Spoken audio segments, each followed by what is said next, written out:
that week, you had just hosted The Daily Show, I believe. Yeah, guest hosted the whole week. And they praised you for it at the White House Correspondents' Dinner. That was April. And then in October, for people who aren't familiar with your oeuvre, Roy, you decide to do what? Leave The Daily Show. Roy Wood Jr. is leaving The Daily Show. The comedian and correspondent for the Comedy Central series revealed his plans to depart the show amid its search for a new host in an interview with NPR. According to Wood, his decision to leave was based on the demand of the correspondent's role on his schedule and attention, as well as a disinterest in continuing in the position while, quote, waiting for someone else to take the top job following Trevor Noah's departure last year. You have to, figure out other stuff. I wasn't mad. It wasn't beef. It was just, all right, looks like this figuring out who the host thing is going to take a while. Respect.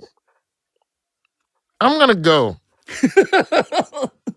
and figure out other and if you need a host or something, I'm around till I'm not, but I'm around. But I'm going to go figure out other, because that's just being a correspondent, man, and trying to figure out what's next for yourself. That's a slippery slope, bro. I love the show. I love everybody over there. But let's be real. I cannot figure out how to do what is next while I'm still doing the thing, because that thing is so mentally consuming. You're going to get sent out on this, that, and the third, field piece, and all types of stuff. Yes. And so trying to ideate what's next, and then you look up in January, and you may find out that you are not a part of the next iteration of The Daily Show. Now you have a shorter runway to figure out what is next for yourself. And you really feared, or at least you wanted to take seriously, the fear that maybe the Bruce Willis you guys hire doesn't want me on his drilling team. Might not be on his team. Which is crazy to me as an outsider. And I think the reaction from many people was, A, you guys f***ed up by not giving this job to Roy. But B, I'm curious actually how it feels when people tell you that. I take it as a compliment just to the work that we put in, but I think that every host that they've had, with the exception of Craig Kilborn, who was first, nobody really understood Jon Stewart as a choice. And there were a lot of people who didn't want Trevor in the building as well. So there's going to be people who just going to go with whatever they choose to do next. They're going to say they should have done X, Y, Z. When they named Trevor, there was 5 other names people wanted instead of Trevor. So I would just trust that the people over at Paramount are deciding what they want to do, and I hope that they prove themselves right with whoever they put in the chair. But it didn't make me go, hell yeah, damn, you're right, I should have been the host. It's like, I appreciate that. And if anything, it's just validation to me to go and figure out, all right, well, what do I want to do? Because there's people who think I should sit in a chair. Well, that ain't the only chair. I go build my own chair. I can create I can get me some of this and give me one of these LEDs. Yeah, Roy Wood Jr. for the podcast audience is gesturing around at this psychedelic laser tag studio so that I love. Yeah.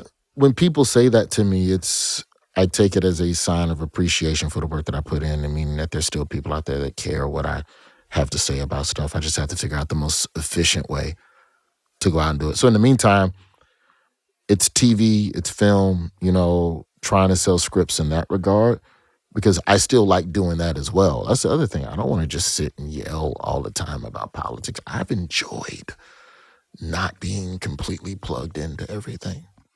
Well, let me ask it to you this way, because I want to get into what you are doing in lieu of this all-consuming job, correspondent and then potentially host. But just because I want to register this feeling accurately and honestly, how disappointing was it for you to not be given the job after, it was Hassan Minhaj who's going to get it, and then he had his, which is a longer podcast to get into. That's a separate. Which I do want to get into, but not right now. And then there's this vacuum, and it doesn't automatically go to you. And the disappointment on that you would describe to an outsider as what?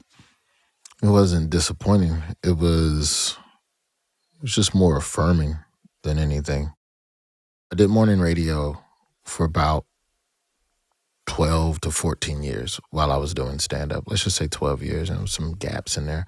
But the second time I went back to Birmingham to host the show. And I got fired over Twitter. I found out on Twitter in the morning that I did not have a radio show. That's how the firing went down.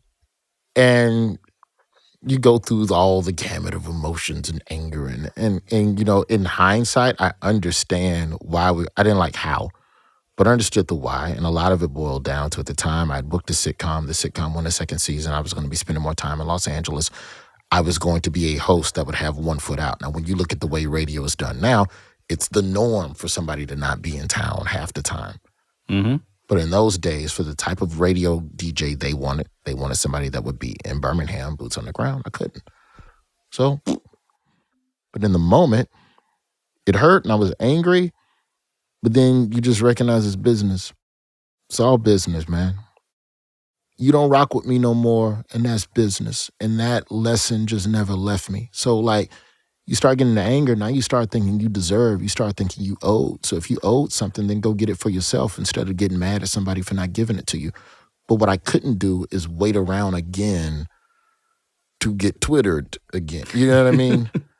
Yes. And so the idea of recognizing, and you work in corporate America long enough, you know when you're not going to get an answer anytime soon. Mm-hmm. And they say no answer is an answer. I don't really think that's the case with Comedy Central. I think they're legit just, I don't know, this, we could hire this. Yeah. Let's punt on fourth down, maybe. Hey, couldn't help but notice that Hassan's out the game. Am I still in the mix? Well, we're still assessing everything. We love what you do, Roy, but all right, I'm going to take off. I love y'all, but I'm going to be over here doing my own So you can't exist in that realm and also be mad at somebody for not choosing. I mean, you think about it, and then you go, okay, well, what was the show going to be with me?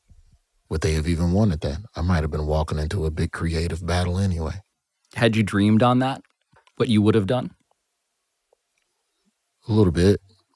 Not a lot, because I didn't know what the budget. I didn't know what kind of budget they would be giving me. I know it's not going to be 2015 Trevor Noah budget. The two things I know I love, and this is just wherever I ideate next, I know I enjoy talking to strangers, and I love local and state news. I think a lot of what happens in this country is just local and state, and that news connects more to the national conversation. The local news, it's the same national story, but it's quicker, it's more condensed. There's a feel-good story at the end of 30 minutes about some dog eating a cupcake, and then Wheel of Fortune comes on. So I spend more time now watching local news from just random cities across the country on YouTube, and that's what I do.